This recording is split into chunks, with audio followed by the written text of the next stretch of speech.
আমরা এখন বেরিয়ে পড়েছি টোটো ধরার জন্য বাস স্ট্যান্ডে। আর এখন দেখো বর্ষাকালে তো বৃষ্টি হয়ে খালের জল পুরো ভরে গেছে, তো সেই কারণেই যাচ্ছি বৃষ্টির মধ্যে দিয়েই। তো দেখি টোটো পাওয়া যায় কি না। তো টোটো এসে গেছে, চেপে পড়ছি আমরা। তো যাচ্ছি এখন টোটোয় চেপে। সিজু দেখো খুব খুশি যাওয়ার জন্য। মান্টি, সিজু আর আমি তিনজনেই যাচ্ছি আমরা। তো দেখো রাস্তার মধ্যে বৃষ্টিও নেমে গেছে, প্রচণ্ড বৃষ্টি হচ্ছিল। এখন আমরা পৌঁছে গেছি।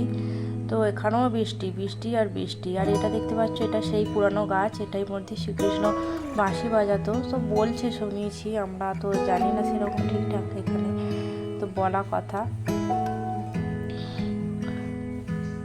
তো যাচ্ছে, এটা সামনে রাস্তাটা, এই রাস্তাটা দিয়ে যাই। এটা পুকুর ঘাট, ঠাকুরেরই পুকুর ঘাট। তো এখানের মন্দিরগুলো খুব সুন্দর। ওখানে একটা মন্দির, এই মন্দিরটা খুব সুন্দর। মন্দিরের জায়গাটা খুব নিরিবিলি।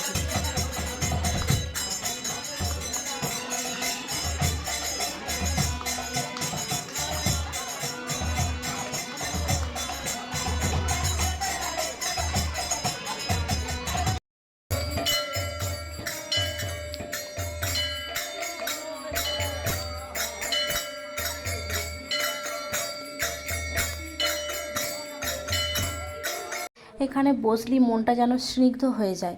এখানে কোনো বাচ্চাকে আনলে কোনো কিছু তাকে শেখাতে হয় না, কারণ ওদের নিজেদের মন থেকে ভক্তি শ্রদ্ধা এমনিই বেরিয়ে আসে। এখানে এমন একটা শান্তিমূলক পরিবেশ যে যে কেউ আসবে সে ভুলে যাবে সব কিছু। আমরা এসেছি, আমরা এত মনটা আমাদের ভালো লাগছে। সিজু তো এখান থেকে বাড়ি যেতেই চায় না। দেখো নিজে থেকেই সব কিছু করছে, ওকে কেউ কিছু শেখায়নি, ও নিজে থেকেই বলছে আমি এটা করবো, ছুটছে, খেলছে। আমরা এখন বসে আছি এখানে, বসে খুব ভালো লাগছে, আমাদের আনন্দ করছি।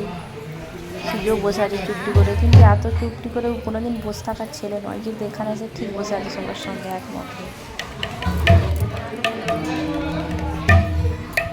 তো অবশেষে ভগবান শ্রীকৃষ্ণের দর্শন করে মনটা শিথিল করে নিলাম।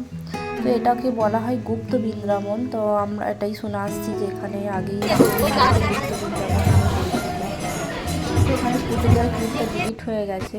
আমার পুজো দেওয়ার ক্লিপটা আমি নিয়েছিলাম, কিন্তু ওটা আমার ডিলিট হয়ে গেছে, আর দেখাতে পারলাম না তোমাদের সাথে, শেয়ার করা হলো না। প্রণাম করে আর ওখানে যাব। এবার ওখানে প্রসাদ গ্রহণ করতে হবে, তো সেখানে যাব। প্রসাদ গ্রহণের জন্য আমার লাইন দিতে হবে, প্রচণ্ড লাইনে ঠেলাঠেলি করে ঢুকতে হয়েছে। দেখো বসেও পড়েছি আমরা প্রসাদ গ্রহণের জন্য, প্রসাদও দিয়ে দিয়েছে। তো আমরা এখন খেয়ে নিচ্ছি, প্রসাদ খেয়ে তারপরে বাড়ি যাব। বৃষ্টি আর থামেনি, সেই সকাল থেকে যে আরম্ভ হয়েছে, তবু এখনও বৃষ্টি থামেনি। বিকাল হয়ে গেছে, বৃষ্টিতে আমাদের নাজেহাল অবস্থা বাড়ি যাওয়ার জন্য। আর সারা রাস্তা তো বৃষ্টিতে ভর্তি। সিজু আবার ঘুমিয়ে পড়েছে, দেখো ছাতা মাথায় দিয়ে বৃষ্টিতে ভিজেই যাচ্ছি। সিজুও অর্ধেক ভিজে গেছে, একটা ছাতা আর কতজন ধরবে। তো বাড়ি এসেই দেখো তালের বড়া বানাতে বসে পড়েছি, কারণ সকাল থেকে তো সেরকম কিছুই করা হয়নি। সেই জন্য বাড়িতে এসে মা তালটা কিনে রেখেছিল, বড়াটা বানিয়ে নিচ্ছি, বড়া বানিয়ে নেব। আর আমাদের বাড়িতে জানো তো গোপাল নেই, তো সেই কারণে গোপাল নেই তো কী হয়েছে, আমার গোপাল সোনা আছে, তো তাকেই কৃষ্ণ সাজানোর জন্য জোর কদমে লেগে পড়েছি আমরা সবাই মিলে। তো সে সাজবে না, আমরা জোর জবরদস্তি ধরে বেঁধে তাকে কৃষ্ণ সাজাবো, সেই অবস্থায় চলছে। সে সাজবে না, বাঁশি বাজাচ্ছে, বাঁশি ছুঁড়ে ফেলে দিচ্ছে, এই অবস্থায় চলছে। সবাই তাকে বোঝাচ্ছে, কিন্তু সে বুঝছে না। তাই যখনই তাকে মিষ্টি দেওয়া হয়েছে, সে বসে পড়েছে মিষ্টি খেতে, দইয়ের হাঁড়ি নিয়ে বসে পড়েছে। সে এখন দই খেতে ব্যস্ত, মিষ্টি খেতে ব্যস্ত। দধি ভাণ্ড নিয়ে বসে পড়েছে, সে দধির দিকে নজর আর মিষ্টির দিকে নজর, অন্য কোনো দিকে ফোকাস দেয়নি।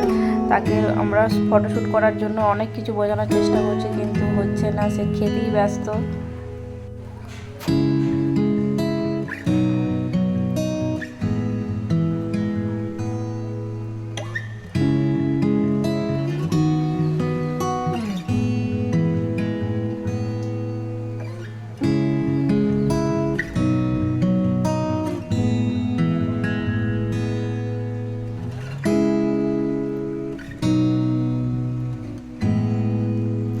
আমার এই ছোট্ট ভিডিওটি তোমাদের যদি ভালো লেগে থাকে, অবশ্যই ভিডিওটি একটি লাইক করে দিও। আর ভিডিওর কোনো অংশ ভালো লেগে থাকলে অবশ্যই কমেন্ট করে জানাতে পারো। আমার চ্যানেলে নতুন, অবশ্যই চ্যানেলটিকে সাবস্ক্রাইব করার অনুরোধ রইল। এখানে আমরা চলে এসেছি ফটোশ্যুটের জন্য, ছাদে নিয়ে এসেছি তোকে।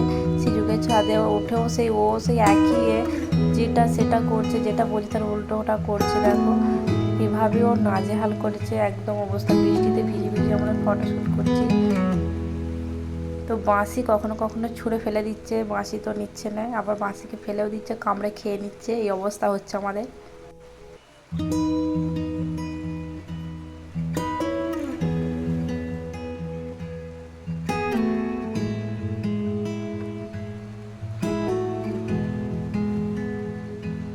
দুষ্টুমি শেষ নাই, দেখতে পাচ্ছ কি অবস্থা, দুষ্টুমি করেই যাচ্ছে। আমাদের কৃষ্ণ অনেকটাই দুষ্টু, অনেকটাই বদমাইশি করছে।